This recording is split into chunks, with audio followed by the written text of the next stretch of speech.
Alright, salamat po sa Panginoon. And dito na po tayo sa pinakamahalagang sandali ng ating pag-aaral ng salita ng Panginoon.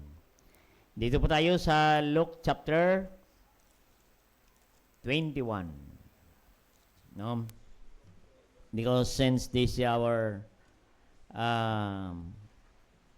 stewardship month, no?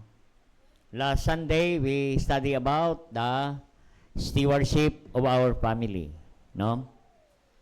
And today, we are going to study the stewardship about our financial stewardship.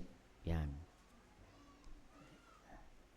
Tingnan natin sa Luke chapter 21.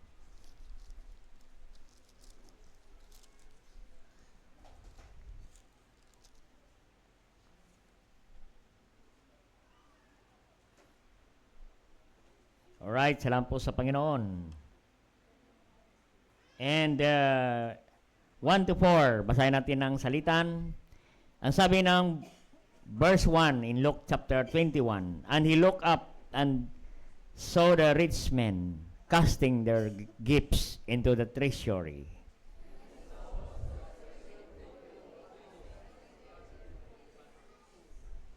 And he said, of the truth, I say unto you that this poor widow hath cast in more than they all. Abundance cast in unto the offering of God. May she her penury had cast in all the living that she had.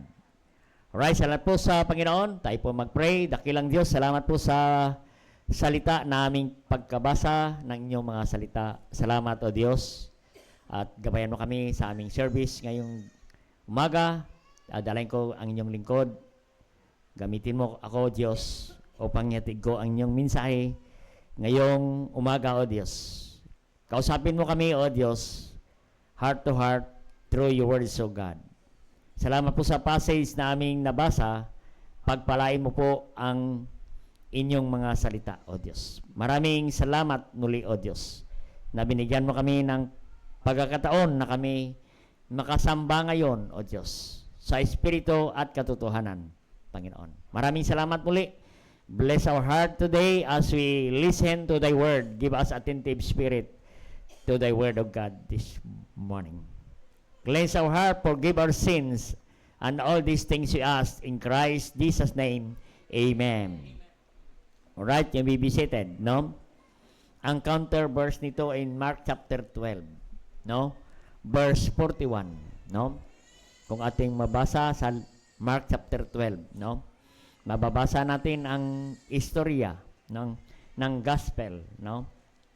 Beginning 41, no? Beginning 41, no?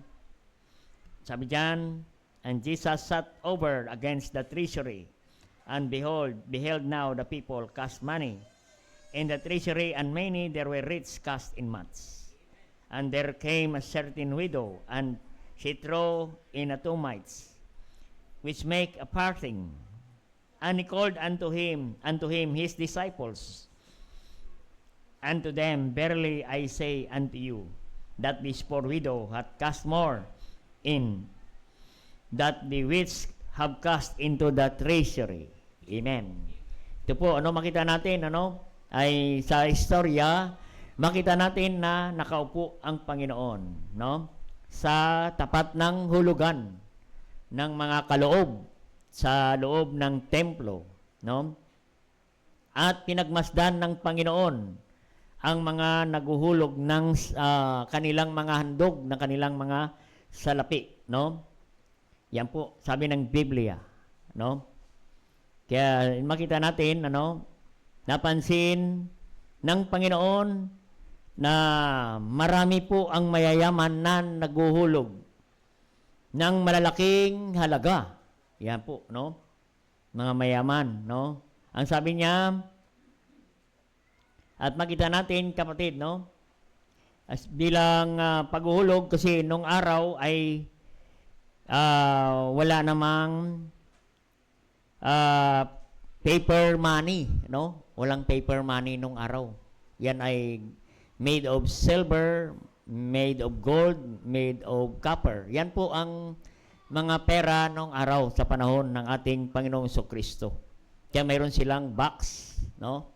Mayroon silang box na pinaglalagyan diyan sa harapan ng templo ng Panginoon. At makita natin, kapatid, no? Kaya yun, sa kanilang pagbibigay ay talagang nagpapayabangan sila sa pagbibigay, no? Kasi palakasan ng tunog eh. Amen. O, pag mayaman ka, ay malakas ang tunog. Kasi marami kang ihulog, ay palakasan sila, no? At napansin ng Panginoon nung dumating ang babaeng balo, no? Na ang kanyang hinuhulog ay 2 kusing, 2 mites, no? 2 sentimo, no? Nakatanda kayo ng mga nung araw, kung nabutan ninyo ang sentimo, yung 5 sentimos, no? 5 sentimos, yan tawag. Yung kanyang picture niyan ay si Melchora. No? Iwan ko kung may nakatago pa kayo. Kulay ginto yun, no? Yan yung mga kapirahan nung araw, no? Sa panahon ng ating Panginoong Kristo. Oo. Kaya nga, paramihan ng hulog, no? Siyempre, pag mayaman, maraming hulog. At siyempre, pag marami kang hulog, maraming tunog. Tug, tug, tug, tug, tug, tug. Ay yung babae, ay dalawa lang. Tug, tug. Wala na. Amen. Napansin ng Panginoon, no? Yung paghulog ng isang babaeng balo. Babaeng balo, no? Sabi niya diyan, no? Sabi diyan sa salita ng Diyos, ano, sa Luke 21. Ang sabi diyan, he saw a certain poor widow casting thither 2 mites. Yan.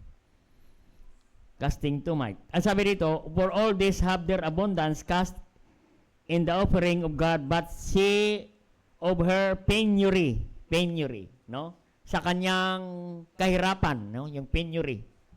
Sa kanyang kahirapan, ano? Ay makita natin, kapatid, ay siya ay nagbigay, nagandog sa Panginoon. At tinawag niya po ang mga disipulo, no? Mga disciples sa Mark chapter 12, verse 44. No? Ang sabi ng Panginoon, no? Ang babaeng balo na iyon ay higit ang kanyang hinulog doon sa box, no? Oh, makita natin, siya ang may malaking hinulog, handog, no? Ang biyuda na yon, higit kaysa hinulog ng iba. Oo. Hinulog ng lahat. Dami kasi ang naghulog. Almost 1,000 of worshiper doon sa templo na yon, no? At marami po ang mayaman. Pero napansin ng Panginoon ang hinulog ng isang balo na makita natin, ano, ay isang bahagi lang, 2 bahagi lang ang kanyang binigay. No? At makita natin, kapatid, no, ay napansin ng Panginoon. Kaya nga kinento niya sa kanyang mga disciple, alam mo, ang pinakamalaking nagbigay ay babaeng balo na mahirap. Siya ay dukha, no? Sobrang mahirap, kapatid, no? Pero sinabi ng Panginoon, napansin ng Panginoon ang kanyang pagbibigay, no? Ng isang babaeng balong mahirap, no? Bakita natin bakit sinabi ng Panginoon, no, na siya ang pinakamalaki. Kasi sabi ng Biblia, because she gave all that she had. Amen. Yung babaeng ito ay, bagamat siya ay dukha, mahirap, penury, sobrang hirap. Oo, hirap, no? Kasi ang balo nung araw ay walang trabaho. Oo. Pag namatay ang asawa, kasi ang lalaki lang nagtatrabaho. Kaya talagang sobrang hirap yung babaeng ito.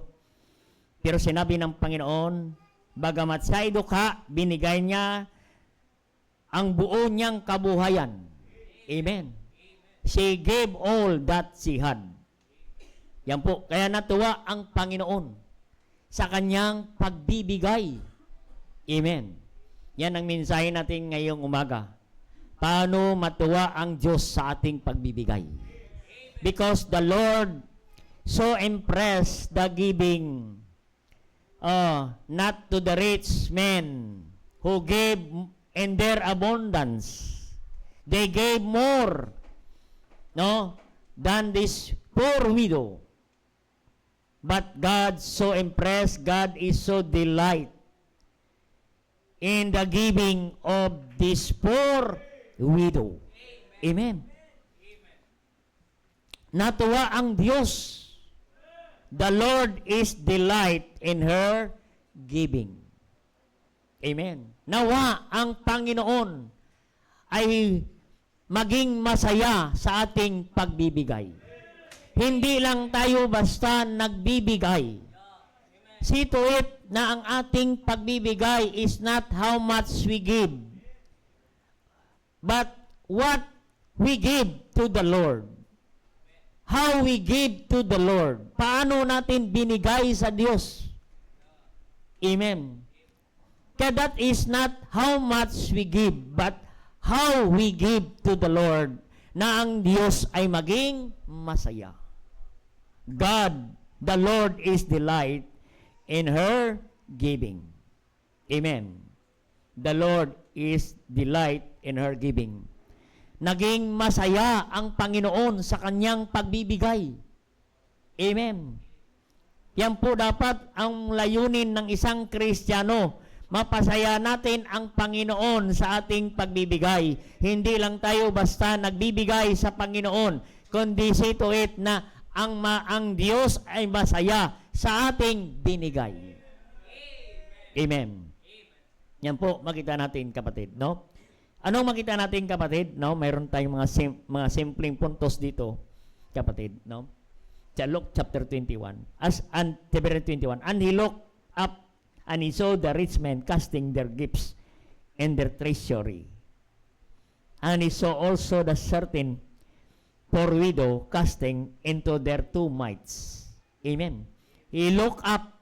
It means, kapatid, ay bawat pagbibigay natin ay alam ng Diyos. Nakatingin ang Diyos. Napapansin ng Diyos ang ating pagbibigay. Amen. Kaya, kapatid, ang bawat binibigay natin sa Diyos, bawat investment natin sa Diyos, ay hindi sayang. Bakit? Lahat kita ng Diyos, alam ng Diyos ang ating binibigay. At kung paano tayo magbigay, kung ano ang ating binibigay, yan po, kapatid, binibigyan ng pansin ang Panginoon. Look at this poor widow. Amen. Hindi po siya kilala na miyembro sa simbahan. Wala po siyang posisyon, wala po siyang ministry. Wala, siya ay ordinaryo lamang na miyembro ng simbahan. Pero napansin ng Diyos. Amen. Napansin siya ng Diyos. Amen. Kaya di bali, kapatid, walang pumapansin sa iyo sa simbahan. Amen. Kasi maraming na-open kasi walang pumapansin sa akin sa simbahan. Amen. Oo. Tanda natin, pinapansin tayo ng Diyos. Amen. Kasi ang in-expect mong pumapansin sa iyo, baka kulang din yan sa pansin. Tapos magtampo ka pa. Amen. Na siya rin pala kailangan ng pansin. Amen. Pero tandaan natin, kapatid, kahit walang pumapansin sa atin, kapatid, no? Kahit walang nagkakamay sa atin, kapatid, bago ka lumabas, ikaw na ang magkamay. No? Hanapin mo yung mga taong hindi nagkakamay. Yan ang hanapin mo at kamayan mo. Kamusta ka, sis? Amen? Kamayan mo siya. Amen? Oh, yung mahiya kamusta, yan ang kamustahin mo. Amen? Yan po, para hindi ka ma-offend. Amen? Kasi kita tayo ng Diyos sa loob ng simbahan. Amen? Because our God is omnipresent God. God is everywhere. God sees everything. God sees all member ng simbahang ito. Amen. So, makita natin, the Lord is delight in her giving. Napasaya niya ang Diyos. Napansin siya ng Diyos. Amen. Oh, di bali, huwag ka magpapansin sa mga kapatiran. At least mapansin ka ng Diyos. No, lalo na sa ating pagbibigay. Amen. So makita natin kapatid, number one, makita natin. Bakit napasaya niya ang Diyos? No? Nakita ng Diyos ang kanyang pagbibigay. Sa number one, makita natin, she gave out of poverty. Amen. She gave in spite of her poverty. The word penury, na pahirap. Amen. Masaya ang Diyos sa pagbibigay ng babaeng balo na ito. Oo. 2 kusing ang binigay niya, kapatid. But in spite, kapatid, sa kanyang kahirapan, penury, in spite of her deficiency, difficulty, deficit, yung isang balo na ito na mahirap, no? Tigay na sinabi ko, ang balo sa panahon ng ating Panginoong Kristo ay walang trabaho. Oo, wala silang trabaho. Sa bahay lang mga babae, mga asawa. Ang mga lalaki ang nagtatrabaho. Pag namatay ang mister, mahirapan ang misis. Ito ang babae, hirap na hirap. Kasi nawalan siya ng asawa, wala siyang hanap buhay. No, kaya nga kapatid, ang tawag sa kanya, penury. Sobrang hirap sa buhay. Talagang walang-wala yung babaeng ito. Deficiency. Difficulty. Yan po ang meaning ng penury. Walang kakayahan. Yan. Walang kakayahan. Walang kaya. Yan ang penury. Sobrang hirap. Yan ang word na penury. Sobrang hirap sa buhay. Amen. Hindi katulad ngayon, kapatid, no? Pag sinabi nating mahirap, pero tingnan mo yung suot. Amen. Tingnan mo yung suot. Oo. Mahirap yan, pero tingnan mo yung suot. Nagrereklamo yan, ang hirap sa buhay. Oo. Tingnan mo yung necktie niyan, ginto. Oo. Yung relo niyan, ginto. Yung cellphone, may 6,000, 10,000, may 70,000. Piro mo yan, no? Oo. Nag-aaral pa lang yan. Pero hirap. Nahirapan daw siya sa pag-aaral. Oo. Pero yung cellphone, mga 80,000. Oo. So, kita natin, kapatid. Hirap. Yan ang hirap sa atin. Amen. Yung relo, ginto. Yung ngipin, ginto. Oh.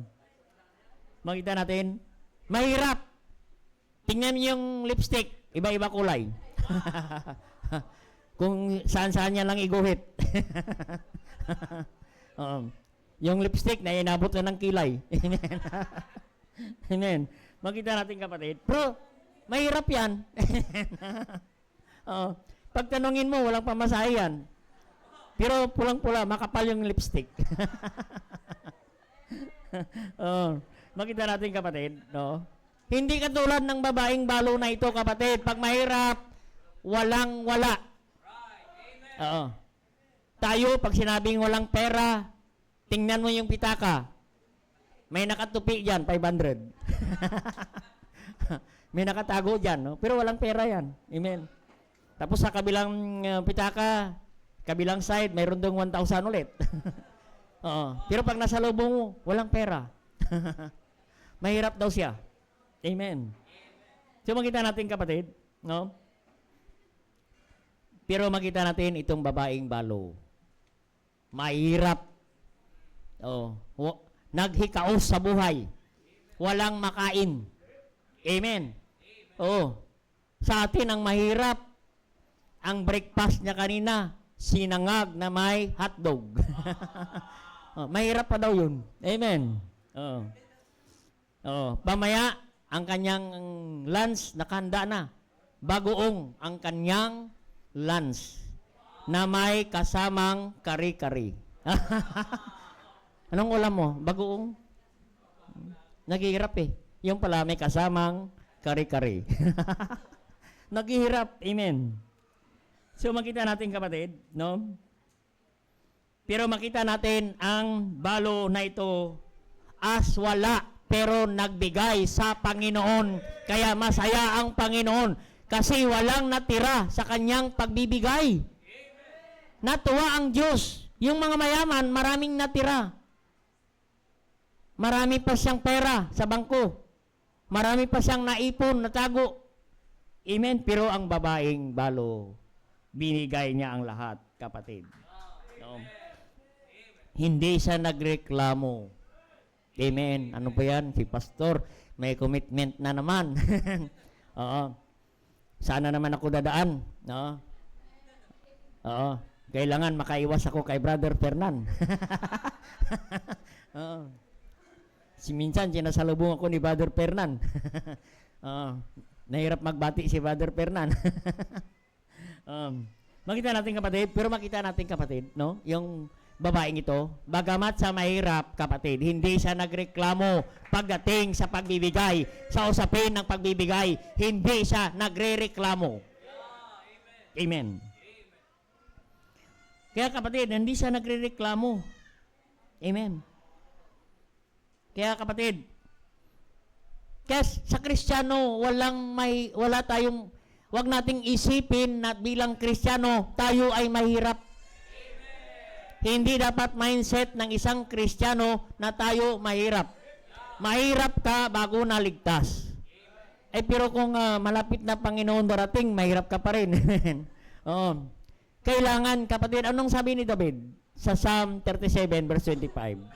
I've been young, I'm now old, I have not seen the righteous begging bread. Sabi niya, mula ako'y bata hanggang ako'y tumanda, hindi ako nakakita ng isang matapat na Kristiyano na nagpapalimos ng tinapay. Amen. Ang Kristiyano, mahirap pero maalwan. Amen. Maalwan. Hindi ka mayaman pero hindi ka pinabayaan ng Diyos. Yan ang Kristiyano na matapat. Hindi ka mayaman pero maalwan ka sa buhay. Amen. Yan po, kapatid, no? Yan ang nais ng Panginoon, no? Yan, matapat lang tayo sa Panginoon. Amen. Kaya hindi kawawa ang isang Kristiyano. Amen. Oo. Huwag tayong mag-mindset, no, ng kahirapan. No? Kawawa naman ako. Walang-wala ako. Amen. Kaya kawawa naman si kapatid. Bigyan natin ng tulong. Amen? No? Sabi ni Pablo, kapatid, no? Ay dapat mayroon tayong ginagawa. Amen. Kung paano tayo pagpalain ng Panginoon. Ito na po, narinig na natin ang prinsipyo kung paano tayo pagpalain ng Panginoon. Dito na ang prinsipyo. Amen. Ang kamay ng masipag ay pinagyaman ng Diyos. Kailangan maging masipag ang isang Kristiyano. Tulungan natin ito kasi naghihirap si kapatid. Amen. Ay sabi ni Pablo, ang tamad huwag pakainin. Ang tamad huwag tulungan. Amen. Ang tamad pa naman, magaling magdiskarte. Amen. Merong kaibigan yung kapatid niya, sobrang tamad, tulog lang. Oo. Ginandado niyang tindahan. Kasi pag oras ng kain, kukuha ng pansit canton. Oo. Sinaran niya. Binagyan niya ng kandado. Oo. Nagtaka siya, may kandado na, nawala yung mga pansit. Yan pala, may binutasan niya yung istante. May butas na ang istante. Magaling. Amen. Sabi niya sa akin, dapat ba yan kaawaan? Eh sabi ni Pablo, huwag kang maawa sa tamad. Huwag pakainin ang tamad. Kasi sabi niya, nakonsensya kasi ako eh. Kasi nagugutom eh. Eh sabi ni Pablo, huwag kang maawa sa tamad. Kaya wala kang kasalanan kung hindi mo sa tinulungan. Amen. Yan po, ano? Yan po, if you don't work, sabi ni Pablo, don't eat. If you work, you have something to eat. Amen ba? So makita natin, the Lord is delight in her giving because she gave in spite of her poverty. Amen? Yung iba nagbigay, marami ang nagbigay kasi thousands of worshipers on that time. Yung iba nagbigay out of their abundance, out of their prosperity. Mga mayaman sila, marami pa silang natitirang pera. Pero ang babaeng ito, wala nang natira, binigay niya ang lahat sa Panginoon. Kaya na, tuwa ang Panginoon sa kanyang pagbibigay, bagamat kahit ano ang kanyang kalagayan, kapatid, ay nagbigay siya sa Panginoon. Amen? Kaya tayo, kahit anong kalagayan natin, kapatid, no? Dapat matuwa ang Diyos sa ating pagbibigay. Amen? Matuwa ang Diyos. Amen? Praise God, maraming mayaman nagbigay. Pero natuwa siya sa mga mahirap na nagbigay. Amen. Kaya salamat sa Diyos. Amen. Sa simbahan natin, wala naman tayong mayaman. Amen. Kung may mayaman dito, wala na siya. Oh. Pero salamat sa Diyos. Amen. Natayo natin ang building, kapatid, na wala tayong mayaman. Baliktad pala. Mayaman na mga kapatid. Amen? Oo. Makita natin, ano? Tricycle driver, labandera, nagpaplansa, ano pa? Janitor, may mga estudyante, may mga teacher. Amen? May katulong sa bahay, may kasambahay. Pero makita natin, kapatid, hindi hadlang na hindi kayo makapagbigay. Kahit anong estado natin sa buhay, kapatid, kayo, kapatid, ay nagbibigay sa Panginoon. At napasaya natin ang Panginoon. Amen? Makita natin ang church natin, ano? Within 1 year, ay nakita natin na yung resulta ng inyong pagbibigay. Amen? Yan po, yung property natin, kapatid, yan ay resulta ng inyong pagbibigay. Amen. Kaya salamat sa Diyos, no? Na kayo ay nagbigay in spite of poverty, ay hindi hadlang ang ating pagbibigay sa Panginoon. Amen. Kaya this poor widow woman, God is so impressed in her giving because she gave in spite of her poverty. Amen. So number two. The verse 22, 21 pala. Sabi, number 2, she gave to the church regularly. Amen. In Mark, tingnan natin sa Mark, chapter 4, verse 43.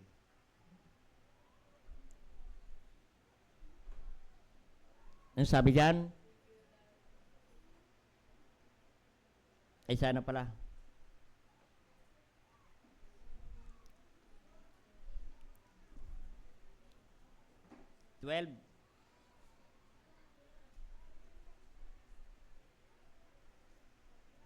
Yan.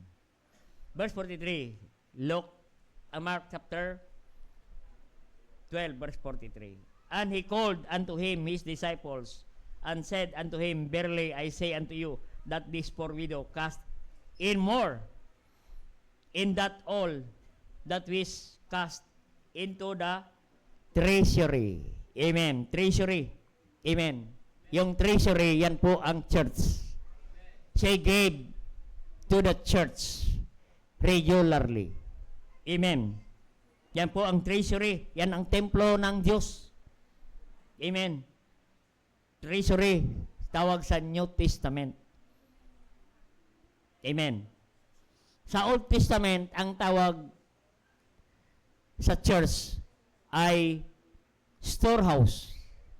Amen. Malakay 3 verse 10. Bring ye all the tithes into the storehouse. Storehouse is the church. Amen. In the New Testament, binanggit ng Panginoon, treasury. Amen. Which is the church. Doon nila binigay ang kanilang mga handog sa Panginoon. Amen. Ganon din tayo, kapatid, no? Doon natin ibibigay ang ating handog. Saan? Sa church, which is treasury, which is the storehouse of the Lord, in Malakay chapter 3 verse 10. Yan po ang tamang lugar na kung saan i-offer natin sa Diyos ang ating mga sacrificial giving. Amen. Doon natin ibibigay. For what? To honor God in Proverbs chapter 3 verse 9 and 10. Yan ang inaral natin kanina. Sunday school, honor the Lord with thy substance and with thy first fruit of all thine increase. Amen. Yan po. Yan po binibigay natin sa Panginoon sa kanyang simbahan. To honor God. Amen. Dito po, sa ating binasa, dito po umupo ang Panginoon sa harap ng offering box.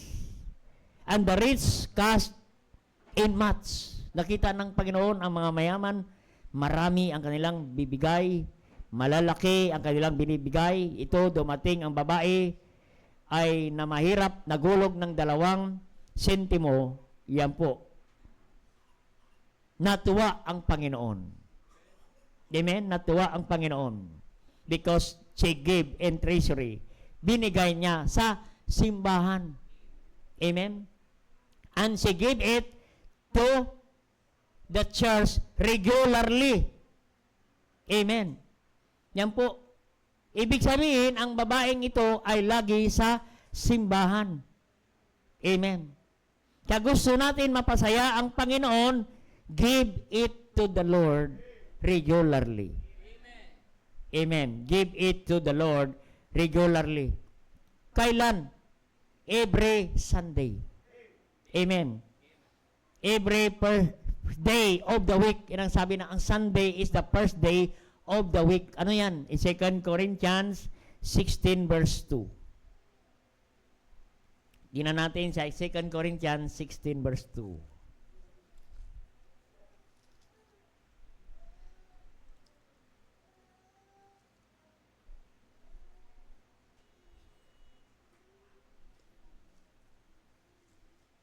Ay, 1 Corinthians.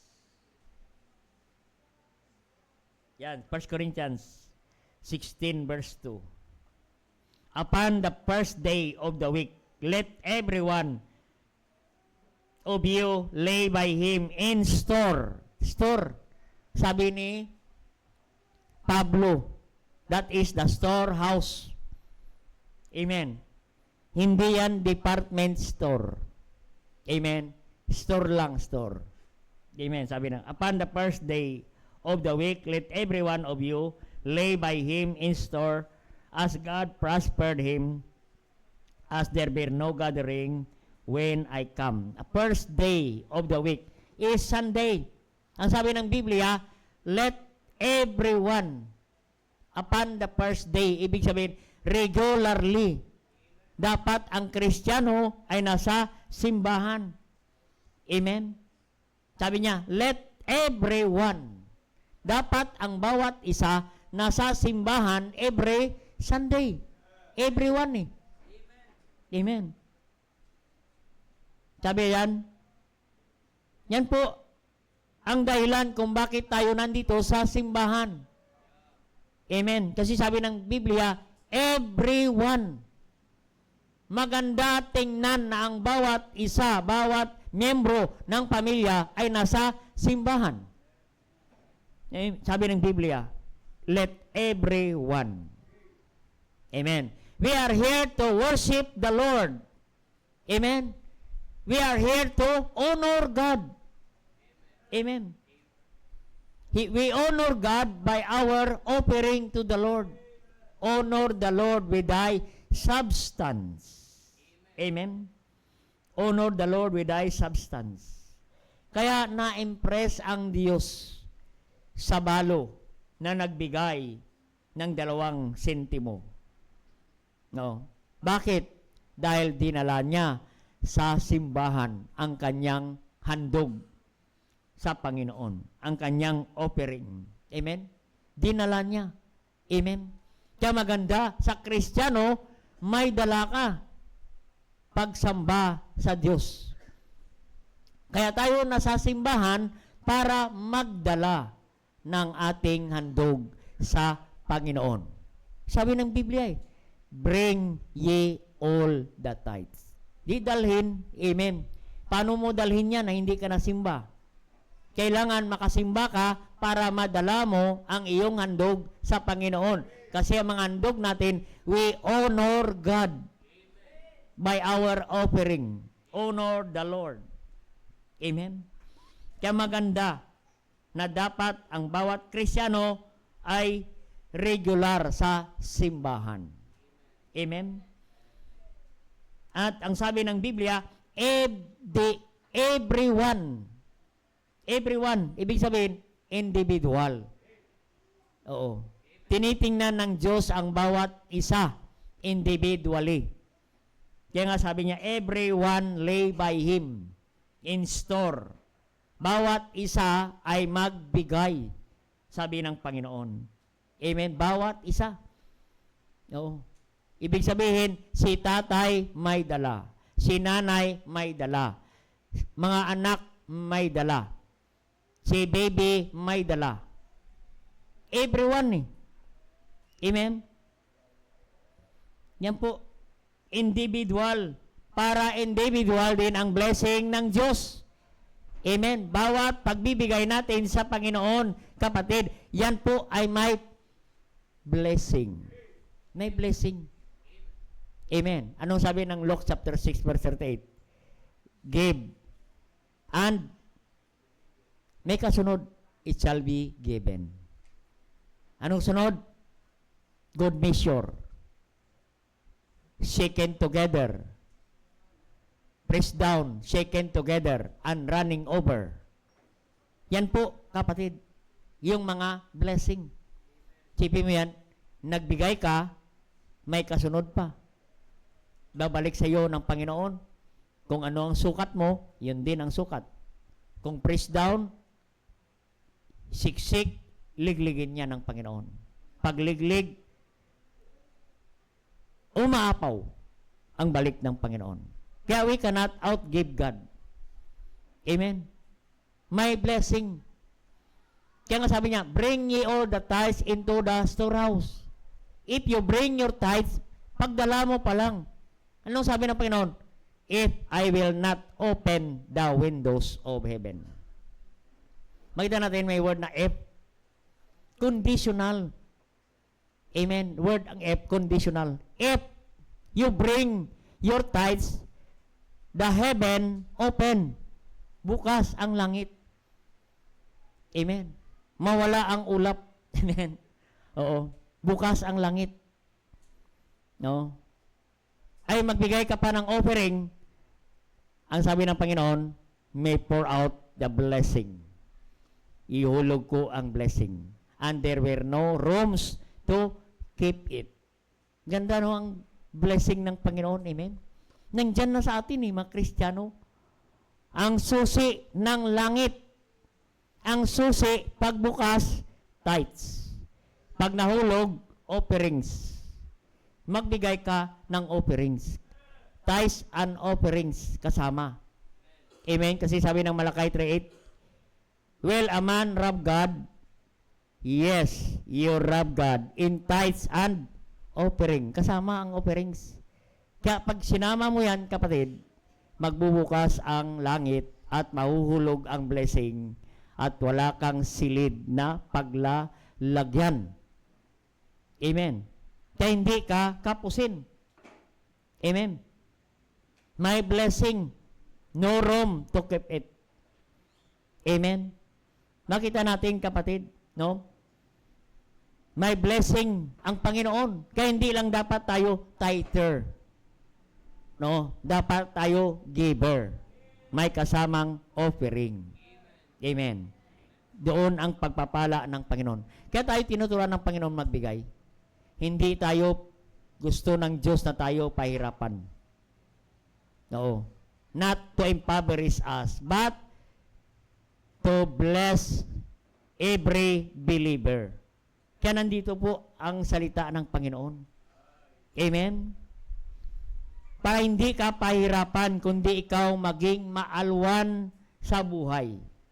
Amen? Gusto ng Diyos na ikaw ay maalwan sa buhay. Amen? Kahit hindi ka mayaman, maalwan ka lang.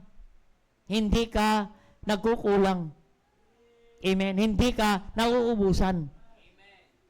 Amen? Kaya ang simbahan, that is a place to honor God. To honor God. No, honor the Lord with thy substance. No? If we honor the Lord, maging masaya ang Diyos. Amen?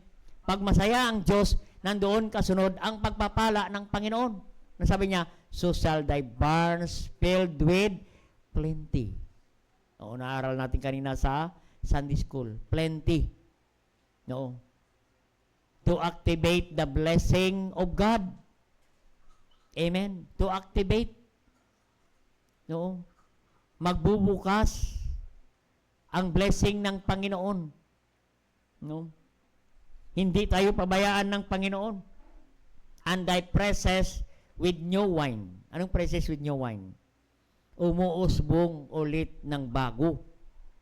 Parang talbos ng kamuti. Amen, yung kangkong. Yung malunggay. Tanggal ka ng mga talbos. Pagbalik mo, sunod na araw, 2 araw, nandyan na naman.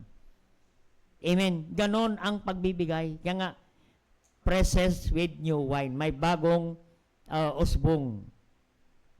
So, makita natin, she gave to church regularly. If you want to give regularly, attend church regularly.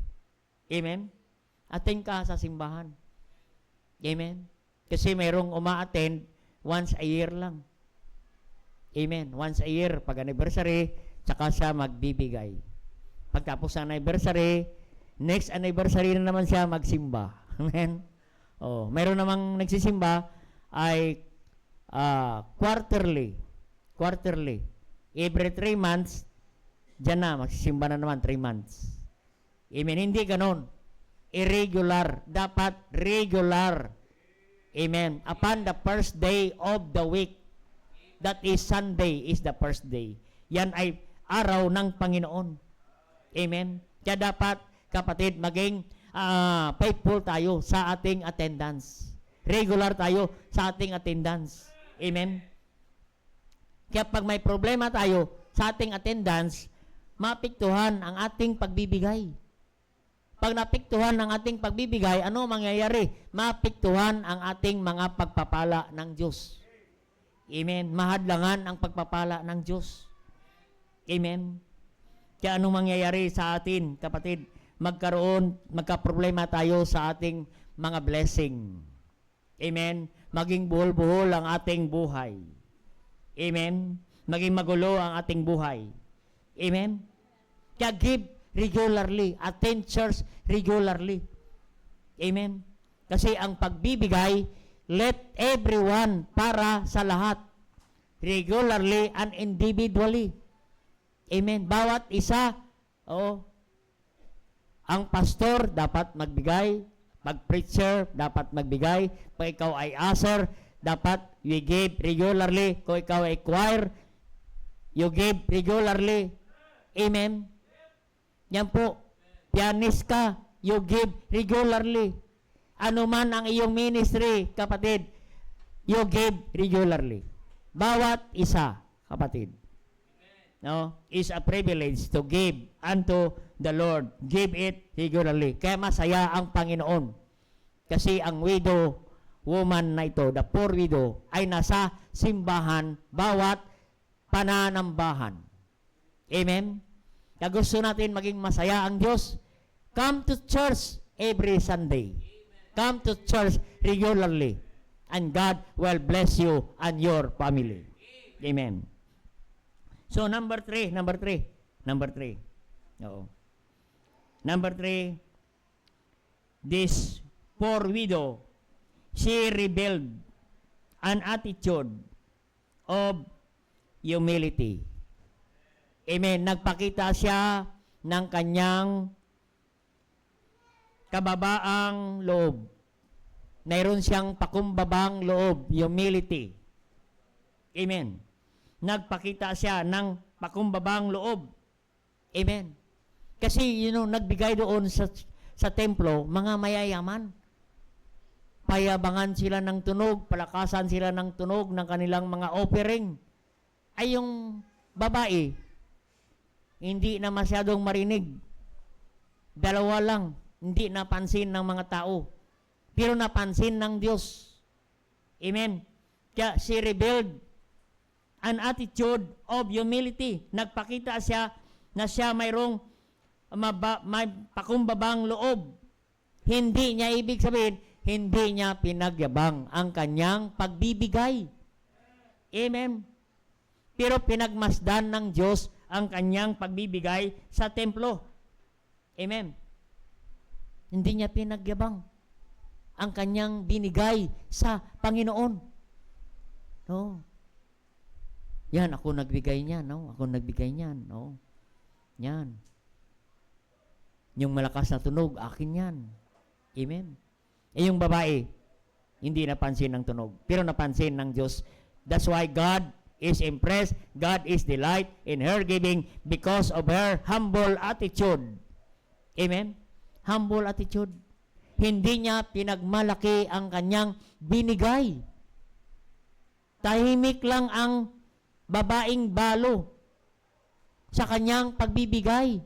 Pero napansin ng Diyos, di katulad ng mga mayaman, kapatid, ay nagpapapansin sa kanilang pagbibigay.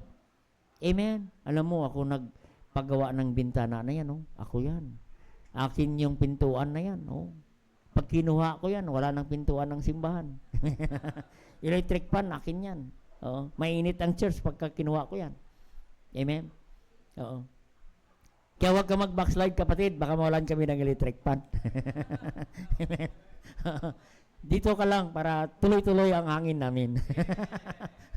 Pag-pray natin yung mga nagbigay, hindi sila mag-backslide. Kasi maubusan tayo ng gamit. Kung kanya-kanya dala, nako, akin yung poste. Dalhin niya yung poste. Wala na tayo simbahan yan. Kawawa naman yung mga next generation. Amen. Saan ang CBBC dyan sa Imos? Ay, wala na. Hinakot na nila yung mga gamit. Nag-backslide ang mga membro. Amen. Dapat maging matapat tayo sa Panginoon. Amen. This widow woman, she gave with humility. She revealed an attitude of humility. Nakita natin, kapatid, napansin ng Diyos pag tayo ay mayroong humbleness attitude. At itataas ka ng Diyos. Tingnan mo, tinaas ng Diyos ang isang widow. Amen. Kaya nga, tama ang Biblia. Pag ikaw ay marunong magpakumbaba, ang Diyos ang magpapala sa atin, ang Diyos ang magtaas sa atin. Tingnan sa 1 Peter 5. 1 Peter 5.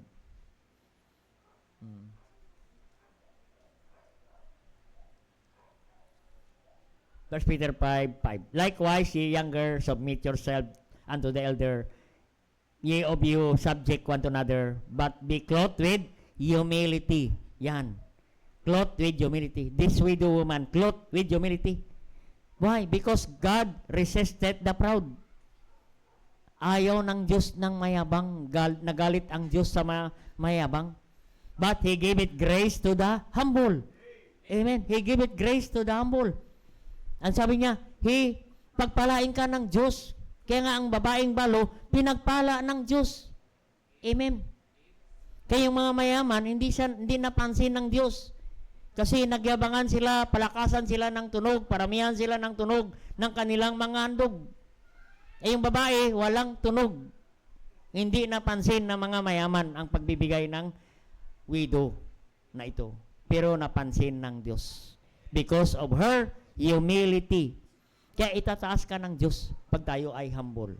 Sabi ng 1 Peter 5:6, humble yourselves, therefore, under the mighty hand of God, that He may exhort you in due time. I-exhort ka, ipopromote ka ng Diyos sa tamang panahon. Amen? Yan po, doon ang blessing ng Panginoon. God gave it grace to the humble. Kaya, binigyan ng Diyos ng biyaya ang babaeng widow na ito. Amen. So, because makita natin, she rebelled an attitude of humility. So, next point natin, yan. Yan na matapos natin. She proved that God is her priority. Yan ang number 4. Pinakita niya, masaya ang Panginoon kasi binigyan niya ng halaga ang Diyos. Pinakita niya na ang priority niya sa kanyang buhay ay Diyos, hindi pera. Amen.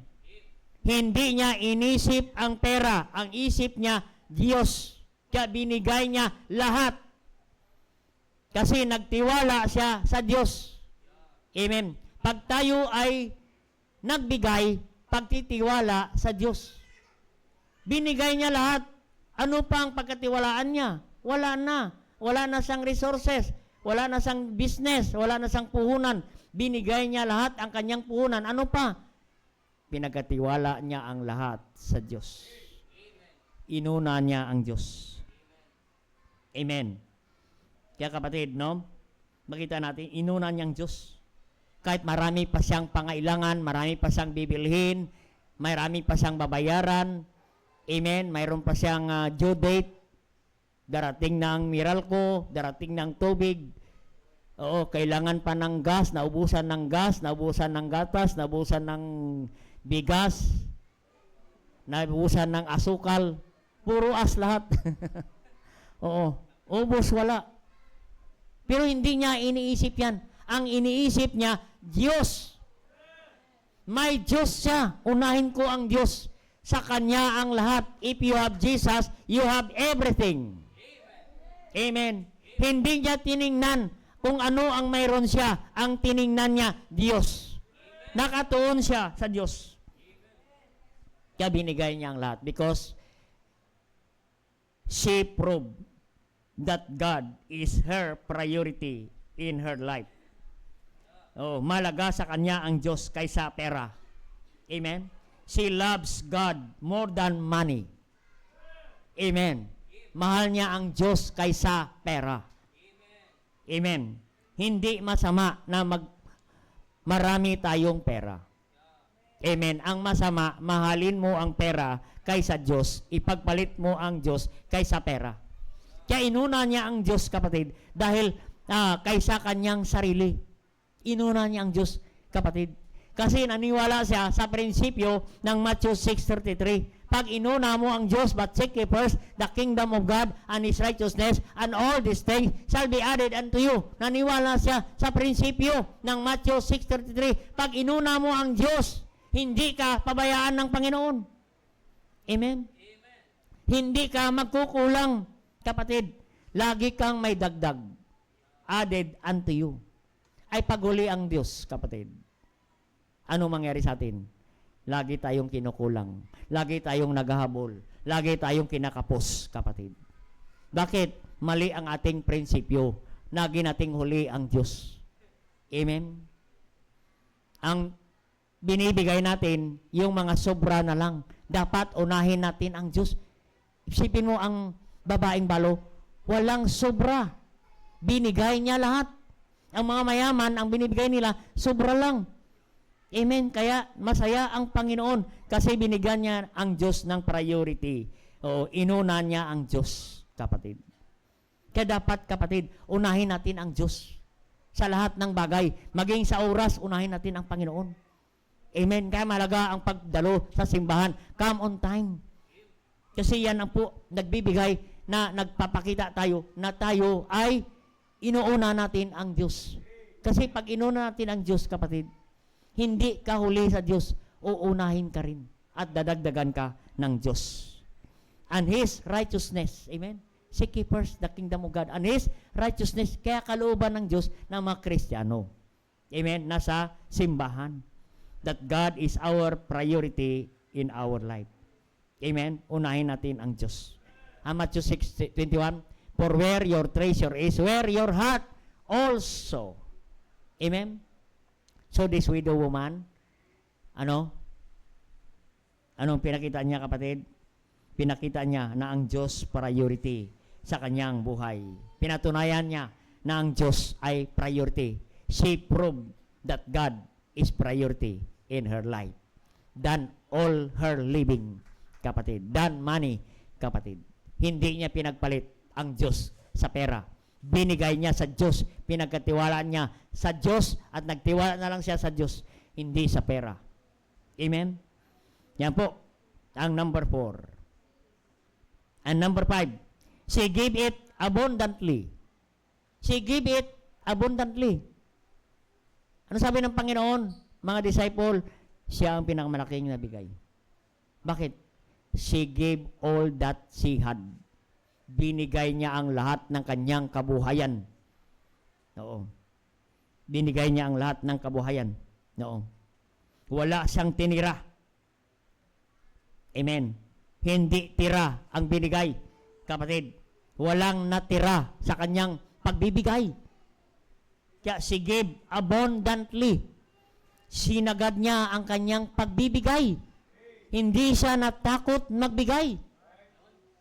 Hindi siya nag-isip, paano ito, pagbigay ito? Magka-problema na naman ako nito pag wala na to. Pero hindi siya nag-isip ng ganon, kapatid. She gave it abundantly. Ganon ang tiwala niya sa Diyos. Kaya natuwa ang Diyos sa kanya at pinagpala siya ng Diyos. Amen? Ganon dapat ang prinsipyo ng Kristiyano. Proverbs 11:23. Proverbs 11:23. Yan, basahin natin. 24.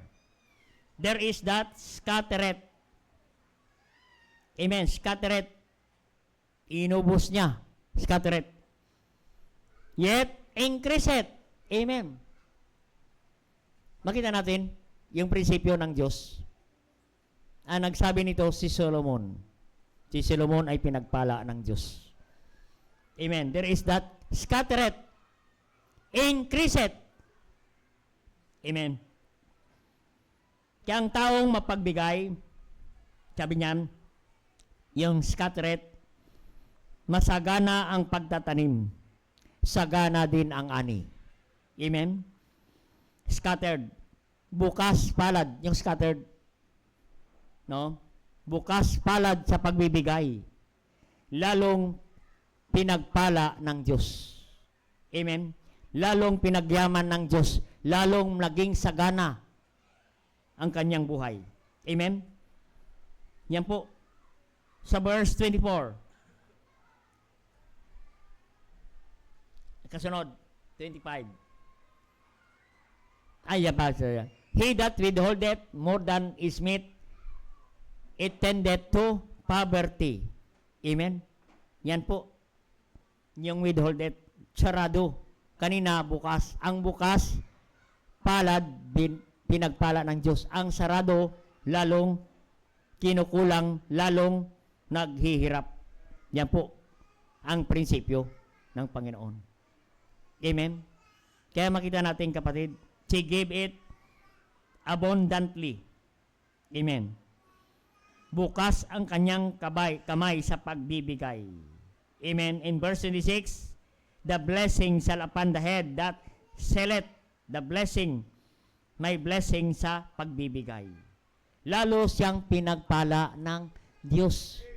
Kaya nga, she gave it abundantly. Amen. And next point natin. Next point natin, kapatid, maganda. She display an exemplary. She display an exemplary. Amen. She is a great example. Amen. To show all believers to the world that the life of believer is a life of giving. Not just out of abundance, but beyond our capacity to give. Naging maganda siyang halimbawa. Buksan mo sa book of Mark, nandyan. Buksan mo sa book of Matthew, nandyan ang poor widow. Buksan mo sa John, nandyan. Sa gospel, nandyan ang pangalan ng widow. Ang kanyang patutuo na naging ehemplo sa mga manampalataya sa panahon ng mga disciples hanggang sa panahon natin, naging maganda siyang halimbawa sa mga mananampalataya at maging halimbawa siya sa buong sanlibutan na bawat magbasa ng King James Bible, nandyan sa Gospel, nandyan ang widow istorya, patutuo ng isang poor widow na natuwa ang Diyos, masaya ang Diyos sa kanyang pagbibigay, kapatid. No? Masaya ang Panginoon sa kanyang pagbibigay. Because she display an exemplary to the believers. Naging maganda siyang halimbawa, kapatid. Maging testimony siya. She display a great testimony in the area of giving. Amen. Kaya if you are faithful in giving, you have a great testimony to others. Ikaw magsasabi, totoo yan, ang Biblia na yan, tama yan, ang preaching na yan, diyan ako pinagpala ng Diyos, diyan ako pinagyaman ng Diyos, kaya tama yan, kapatid, no? Tama yan, kapatid. Naging example kayo, na kayo pinagpala ng Diyos, kapatid, na hindi na natin kailangan subukan ang Diyos, dahil ang Diyos ay subok na. Sabi niya, prove me now. Hindi na.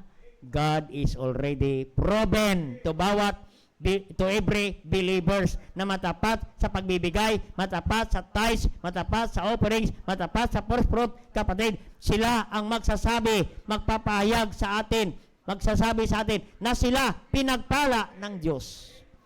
Amen. Kaya maging huwaran tayo, we are a great testimony to others believers. At masubukan nila na totoo pala ang salita ng Diyos, ang kanyang mga prinsipyo, kapatid. Kaya nga nandito ang salita ng Diyos, kapatid, ang kanyang istorya. Amen? Yan po. And lastly, she gave cheerfully. Yan. Cheerfully. Masaya. Kaya uuwi tayo ngayon na masaya. Amen? Natapos ang service ng widow woman, masaya ang simbahan. Amen? Kasi napansin ng Diyos ang pagbibigay ng widow woman. Oo. Kahit ganyan lang, pero masaya siya, nagbibigay. 2 Corinthians 9:7. We give not because of necessity, not grudgingly, but God loveth a cheerful giver. Amen. Hindi siya nagbibigay dahil napilitan lang. Hindi siya nagbibigay dahil may pangailangan ang simbahan. Nagbibigay siya dahil masaya siya na magbigay sa Panginoon. Dapat ganon ang ating pagbibigay. Masaya ka. Amen? Kaya walang cheerful giver na mayabang. Karamihan masaya na sila nagbibigay. Ang cheerful giver, hindi sila malungkot sa pagbibigay. Sila ay masaya. Amen? Masaya, kapatid. Kaya hindi gaano kalakihan ang kanyang binigay, pero masaya siya sa kanyang binigay sa Panginoon. Dapat uuwi tayo na masaya dahil nakapagbigay ka sa Panginoon. Because giving is life. Giving is life. Tanda natin. No. Ang buhay ay pagbibigay. Amen. Give and take. Amen. Buhay. Oo. Ang buhay natin galing sa Diyos. The breath, our oxygen came from God. Amen. Kaya nga ang salitang Yahweh, breath, God's breath, gave and take. Amen? Inhale, exhale. Amen? Yahweh. Yahweh. Oo. Pag hindi ka na nagsasita ng Yahweh, wala na. Amen. Expire na. Amen. Yan po. Gave and take. Amen. Yan ang buhay. Kapatid. Kaya walang patay na nagbibigay. Kasi life is giving. Pag patay, hindi na yan magbigay.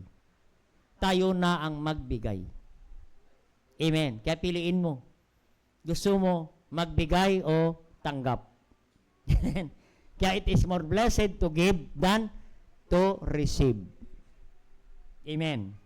Kaya cheerful giver. Ang cheerful giver ay masaya na nagbibigay. She gave cheerfully to the Lord. Amen. Ang mapagbigay na Kristiyano, masiyahin. Amen. Maalwan. Maging sa pagngiti. Ang hindi mapagbigay, kuripot, pati ngiti. Oo. Yung ngiti, bilang lang. Marami ka pang aksyon bago sa ngumiti. Marami ka pang joke bago ngumiti. Pero ang cheerful giver, kahit hindi ka na magjo-joke, nakangiti na. Dahil masaya siya sa kanyang pagbibigay. Amen. Yan po ang nais ng Panginoon. She gave cheerfully. Amen? Kaya marami na tayong natalakay. Amen? She gave in spite of poverty. She gave to church regularly. She shows an attitude of humility. She proved that God is her priority. She gave it abundantly. She displayed an exemplary, a good testimony. She gave it cheerfully. Amen? I hope God will bless us sa mensaheng ito. It is my joy to see the blessing of God upon you if we follow God's principle like the principle of this poor widow. Tayo po mag-pray. Dakilang Diyos, Ama sa langit, thank you God for your great message tonight, today, O God. Salamat po, Panginoon. You teach us, you taught us this morning, no, the principle of this widow woman, that the Lord is delight in her giving. Naging masaya ang Panginoon sa kanyang pagbibigay. Sabang tinutugtog at panyaya, gusto natin bang mapasaya ang Panginoon? Pag masaya ang Panginoon, pagpalain po tayo ng Panginoon. Sige po. Habang tinutugtog at panyaya, if you want to bless by God for this principle of our lesson this morning, Panginoon, gusto kong pagpalain ako ng Panginoon. I want to apply this principle that you have this morning. Sige po. Kaya ang pagbibigay natin sa Diyos ay hindi dahil sa kahirapan. Ang babaeng balo masaya sa kanyang pagbibigay. She gave it regularly. Nasa church siya every Sunday. Yan ang na-expect ng Diyos, lagi tayo sa simbahan. She gave it to rebuild her humility. Mayroong pakumbaba. Ang pagbibigay ay tanda ng pakumbaba natin sa Diyos. Na wala tayong magagawa kung wala ang Diyos. Wala tayong pagpapala kung wala ang Diyos. Kaya we need humility in our giving. She proved that God is her priority. I-prioritize natin ang Diyos. Mapansin tayo ng Diyos at tayo pagpalain ng Panginoon. She gave abundantly. Huwag kang matakot magbigay dahil ang babaeng balo, she gave all that she had at hindi siya pinabayaan ng Diyos. And she gave it as a great testimony to the believers and to the whole world. Naging halimbawa siya. Sa mga preaching ng every local church ay laging binabanggit ang babaeng balo na ito na siya hindi pinabayaan ng Diyos. She was an exemplary in the area of giving. And she gave cheerfully. Masaya siya na magbigay sa Panginoon. Kung yan ang gawin natin, kapatid, God is delight in our giving. Una, ibigay natin ang ating sarili sa Panginoon. Sige po. Just come to God. Give first yourself to the Lord. Sige po. Kasapin natin ang Panginoon. You can kneel down where you are. You can go to the altar and talk to God. And to meet to the Lord, Lord, I want to be blessed. This kind of lesson that I've learned this morning. Sige po. Sige po. Kasapin natin ang Diyos.